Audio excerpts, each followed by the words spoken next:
10년을 살았는데 이유 정도는 필요했습니다. 시어머니는 늘 제게 말했습니다. 씨 말린 년은 밥도 아깝다. 그런데 말입니다. 아이러니하게도 그 독한 시어머니를 무너뜨린 건 제가 낳지도 않은 아이들이었습니다. 어떻게 그럴 수 있냐고요? 지금부터 제 이야기를 처음부터 끝까지 여러분께 들려드리겠습니다. 준비되셨습니까? 시어머니는 절대 저를 때리지 않았습니다. 그럴 필요가 없었으니까요. 말만으로도 사람을 죽일 수 있었습니다. 매일 아침이었습니다. 밥상에 앉기만 하면 어김없이 이 말이 나왔습니다. 애도 못 낳는 년이 숟가락은 잘 들지. 여러분, 이 말을 들으면서 밥을 먹어보셨습니까? 밥알 하나하나가 목에 걸렸습니다. 물을 마셔도 내려가지 않았습니다. 하지만 더 무서운 건 이웃이 왔을 때였습니다. 시어머니는 웃으면서 이렇게 말했습니다. 쓸모없는 며느리 하나 잘못 들여서 집안이 망하게 생겼다니까요. 농담처럼요. 주변 사람들도 같이 웃었습니다. 저만 웃지 못했습니다. 그 순간 저는 생각했습니다. 차라리 때리면 상처라도 아물 텐데. 하지만 말의 상처는 평생 남습니다. 그렇게 1년이 지나고 2년이 지나고 어느덧 10년이 흘렀습니다. 10년 동안 저는 아침마다 똑같은 말을 들었고 저녁마다 똑같은 시선을 받았습니다. 쓸모없는 년. 그 말이 제 이름이 되어버렸습니다. 친정에 가고 싶었습니다. 하지만 친정 부모님은 이미 돌아가셨고 의지할 곳도 없었습니다. 그래서 버텼습니다. 아니, 버틸 수밖에 없었습니다. 그런데 그날이 왔습니다. 그런데 제가 결국 쫓겨난 그날 시어머니가 제게 한 마지막 말은 여러분은 상상도 못하실 겁니다. 그날 시어머니가 제 방문을 벌컥 열더니 소리쳤습니다. 짐 싸. 오늘 당장 나가. 이유도 묻지 않았습니다. 10년을 살았는데 이유 정도는 필요했습니다. 아이를 못 낳았다는 것. 그것만으로도 쫓겨날 이유는 충분했습니다. 저는 조용히 짐을 쌌습니다. 보따리 하나. 10년을 살았는데 가진 게 보따리 하나였습니다. 짐을 들고 대문을 나서려는데 시어머니가 제 보따리를 발로 찼습니다. 애도 못 낳는 주제에 짐은 왜 이렇게 많아? 그리고 마지막으로 이렇게 말했습니다. 밖에 나가서 알아서 죽든지 팔려가든지 우리 집안 이름 더럽히지 말고 여러분 알아서 죽든지 사람이 사람에게 할 수 있는 말입니까? 저는 대답하지 않았습니다. 대답할 힘도 없었습니다. 그저 묵묵히 어둠 속으로 걸어갔습니다. 한겨울이었습니다. 눈이 내리고 있었습니다. 갈 곳이 없었습니다. 그냥 걷기만 했습니다. 발이 시렸습니다. 손이 얼었습니다. 하지만 더 추운 건 마음이었습니다. 걸으면서 계속 생각했습니다. 나는 정말 쓸모없는 인간인가? 나는 정말 사람이 아닌가? 시어머니 말이 머릿속에서 계속 맴돌았습니다. 씨 마른 년, 쓸모없는 년, 알아서 죽든지. 그 순간 정말로 죽고 싶었습니다. 그런데 바로 그때였습니다. 제 인생을 완전히 바꿔놓은 그 소리가 들렸습니다. 응애, 응애. 아이 울음소리였습니다. 한겨울밤 눈 내리는 길에서 아이가 울고 있었습니다. 저는 걸음을 멈췄습니다. 하지만 다시 걸으려고 했습니다. 왜냐하면 그 순간 제 머릿속에 떠오른 건 아이가 아니라 시어머니 목소리였으니까요. 쓸모없는 년, 씨 마른 년. 그래, 나는 아이도 못 낳는 쓸모없는 인간이니까 남의 아이를 무슨 낯짝으로 돌보겠어. 그렇게 지나치려고 했습니다. 하지만 발이 떨어지지 않았습니다. 아이 울음소리가 계속 들렸습니다. 저는 천천히 돌아섰습니다. 그리고 다가갔습니다. 거기에는 두 아이가 있었습니다. 남자아이 하나, 여자아이 하나, 헝겊에 쌓인 채 눈 속에 버려져 떨고 있었습니다. 그 모습을 보는 순간 저는 눈물이 났습니다. 이 아이들도 나처럼 버려진 거구나. 저는 두 아이를 품에 안았습니다. 차가웠습니다. 너무 차가웠습니다. 괜찮아. 이제 괜찮아. 제가 아이들에게 한 말인지 제 자신에게 한 말인지 모르겠습니다. 하지만 그날 밤 저는 결심했습니다. 이 아이들만큼은 나처럼 살게 하지 않겠다. 하지만 두 아이를 데려온 저를 기다린 건 더 큰 지옥이었습니다. 아니, 그렇게 생각했습니다. 마을 구석에 방 한 칸을 얻었습니다. 세 식구가 누우면 발이 벽에 닿는 그런 방이었습니다. 하지만 저는 행복했습니다. 처음으로 우리 집이 생겼으니까요. 낮에는 삭바느질을 했습니다. 밤에는 남의 집 빨래를 했습니다. 손가락이 터졌습니다. 허리가 끊어질 것 같았습니다. 하지만 괜찮았습니다. 왜냐하면 집에 돌아오면 어머니라고 부르는 목소리가 있었으니까요. 바로 그때였습니다. 큰아이가 처음으로 저를 어머니라고 불렀을 때 저는 그 자리에서 울어버렸습니다. 10년 동안 시댁에서 이름도 없이 그것 취급받던 제가 누군가에게 어머니가 되었습니다. 작은 아이도 오빠를 따라 어머니라고 불렀습니다. 그 말을 들을 때마다 시어머니의 말이 거짓말이 되는 것 같았습니다. 나도 누군가의 어머니가 될 수 있구나. 나도 쓸모없는 사람이 아니구나. 1년이 지났습니다. 2년이 지났습니다. 저는 악착같이 일했습니다. 왜냐하면 이 아이들만큼은 배고프게 하고 싶지 않았고 추위에 떨게 하고 싶지 않았고 무시당하게 하고 싶지 않았으니까요. 아침에는 시장에 나가 남의 짐을 날랐고 낮에는 삭바느질을 하고 저녁에는 빨래를 했습니다. 밤에는 아이들 옷을 깁고 신발을 기웠습니다. 잠은 하루에 3시간.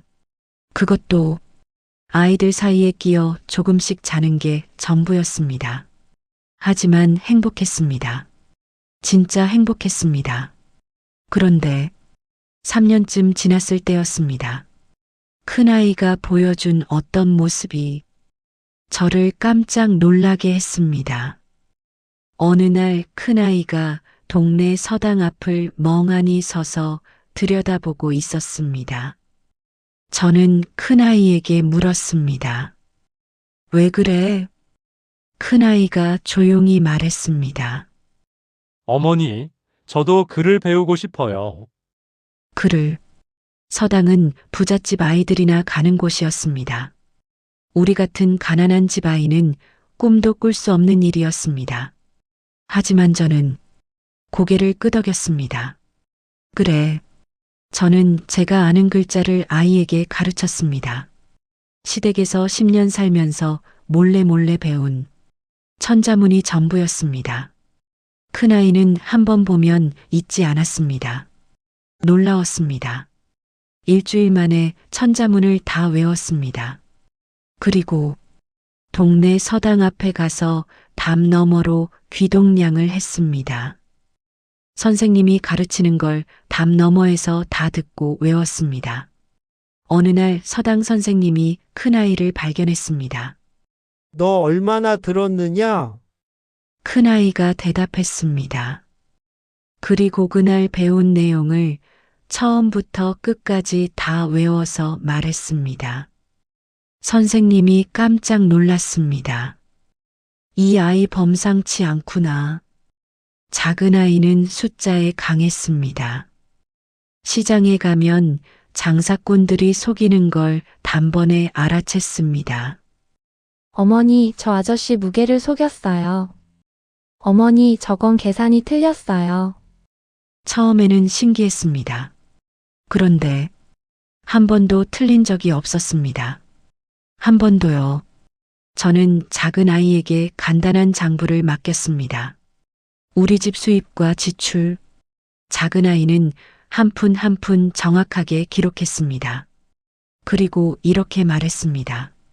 어머니, 이렇게 하면 3년 뒤에는 작은 가게를 낼 수 있어요. 8살 아이가 한 말입니다. 저는 그때 확신했습니다. 이 아이들은 분명 특별하다. 하지만 10년이 흐른 뒤 제가 가장 두려워하던 일이 벌어졌습니다. 시어머니와 다시 마주친 겁니다.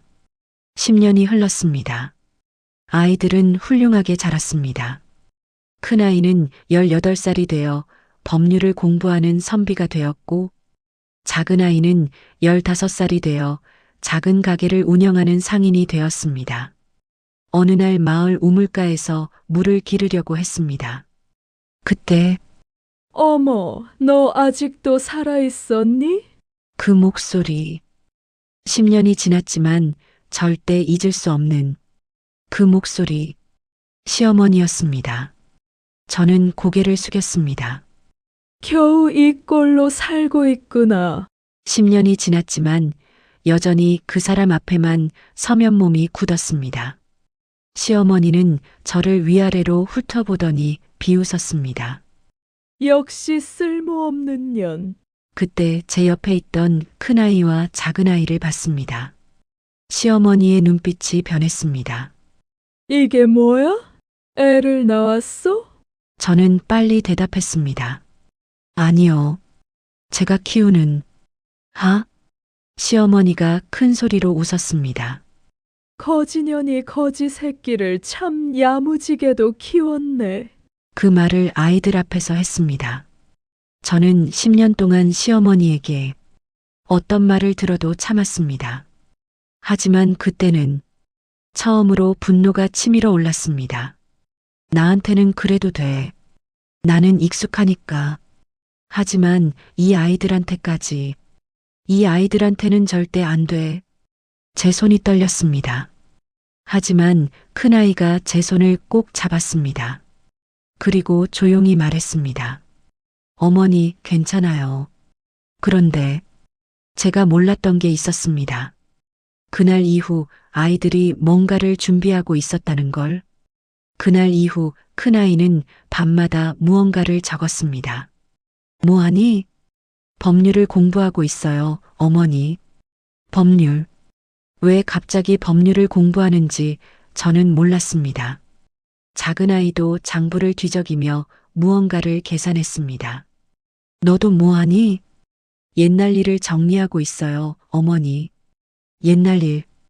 두 아이가 무언가를 준비하고 있었습니다. 하지만 저는 묻지 않았습니다. 석 달쯤 지나서 마을에 큰 잔치가 열렸습니다. 부잣집 아들혼인 잔치였습니다. 마을 사람들이 모두 모였습니다. 저도 아이들과 함께 구경을 갔습니다. 그런데 시어머니도 와 있었습니다.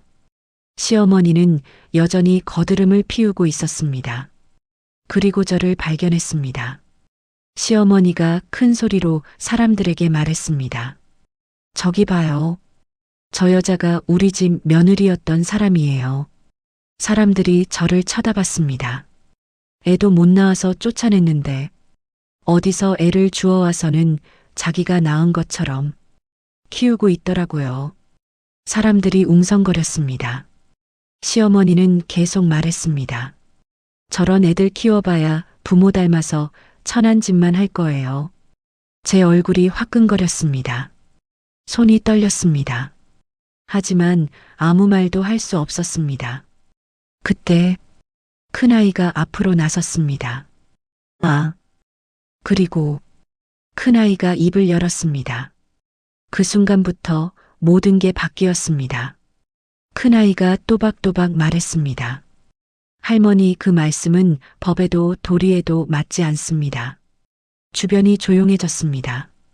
시어머니가 얼굴을 붉히며 소리쳤습니다. 어른 말에 말대꾸야? 큰아이는 흔들림 없이 대답했습니다. 어른이라서 존중받는 게 아니라 옳아서 존중받는 겁니다. 할머니께서는 10년간 함께 살던 며느리를 한겨울밤에 알아서 죽으라며 내쫓으셨습니다. 이것은 법률상 명백한 유기이며 협박에 해당합니다. 사람들이 수군거렸습니다. 저게 정말이야? 한겨울에 쫓아냈다고? 작은 아이가 장부를 꺼냈습니다. 할머니 댁재산 목록입니다. 어머니께서 10년간 벌어오신 돈이 전체 재산의 30%입니다. 그런데 한 푼도 주지 않고 내쫓으셨습니다. 이것은 재산 횡령에 해당합니다. 시어머니의 얼굴이 새하얗게 변했습니다. 너희들이 큰아이가 다시 말했습니다. 우리 어머니는 거지가 아닙니다. 우리도 거지 새끼가 아닙니다. 할머니야말로 사람을 사람으로 대하지 않은 잘못을 반성하셔야 합니다. 사람들이 시어머니를 쳐다봤습니다. 그 시선이 10년 전 제가 받았던 바로 그 시선이었습니다. 경멸, 비난, 냉소. 시어머니는 아무 말도 하지 못했습니다. 그저 입만 벌렸다 닫았다 반복했습니다. 그리고 고개를 떨어뜨렸습니다. 평생 거드름 피우며 살았던 그 여자가 처음으로 고개를 숙인 겁니다. 아니, 숙인 게 아니라 떨어뜨린 겁니다. 사람들이 하나둘 자리를 떠났습니다. 시어머니는 저에게 다가와 작게 중얼거렸습니다. 내가 운이 좋았을 뿐이야. 저는 그 말을 듣고 웃었습니다. 처음으로 시어머니 앞에서 웃었습니다. 예, 운이 좋았습니다. 그날 밤 아이들을 외면하지 않은 제가 운이 좋았습니다. 시어머니는 아무 말도 하지 못하고 돌아섰습니다. 그 뒷모습이 10년 전 제 뒷모습과 똑같았습니다. 그 후 그 일이 있고 나서 몇 년이 흘렀습니다. 큰아이는 마을에서 가장 존경받는 법률가가 되었습니다.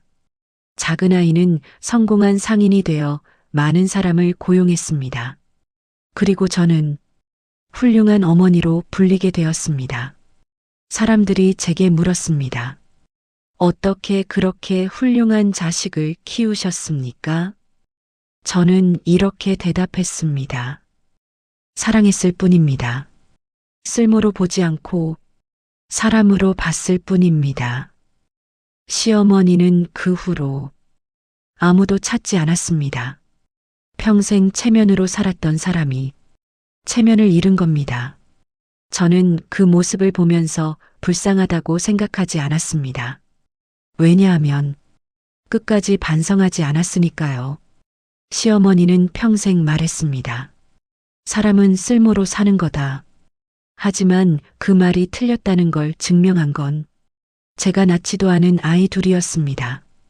여러분, 저는 이 이야기를 하면서 한 가지를 꼭 말씀드리고 싶습니다. 사람의 가치는 쓸모에 있지 않습니다. 저는 10년 동안 쓸모없다는 말을 들었습니다. 하지만 제가 선택한 그날 밤의 결정이 제 인생을 바꿨습니다. 아니, 세 사람의 인생을 바꿨습니다. 세 사람의 인생을 바꿨습니다.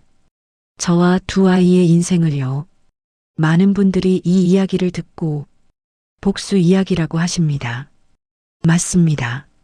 하지만 진짜 복수는 시어머니를 무너뜨린 게 아니었습니다. 진짜 복수는 행복하게 사는 것이었습니다. 저를 무시했던 그 사람보다 더 당당하게, 더 떳떳하게, 더 행복하게 사는 것. 그게 진짜 복수였습니다. 여러분, 이 이야기 끝났습니다. 하지만 여러분께 한 가지 여쭙고 싶습니다. 여러분이라면 아이 못 낳는다는 이유로 며느리를 짐승 취급하고 한겨울밤에 쫓아낸 그 시어머니를 용서할 수 있겠습니까? 댓글로 여러분의 생각을 꼭 남겨주세요. 그리고 혹시 비슷한 경험을 하신 분, 주변에 계신 분 있으시다면 이 영상을 꼭 공유해 주세요. 여러분의 좋아요와 구독이 큰 힘이 됩니다. 다음에도 더 좋은 이야기로 찾아뵙겠습니다. 감사합니다.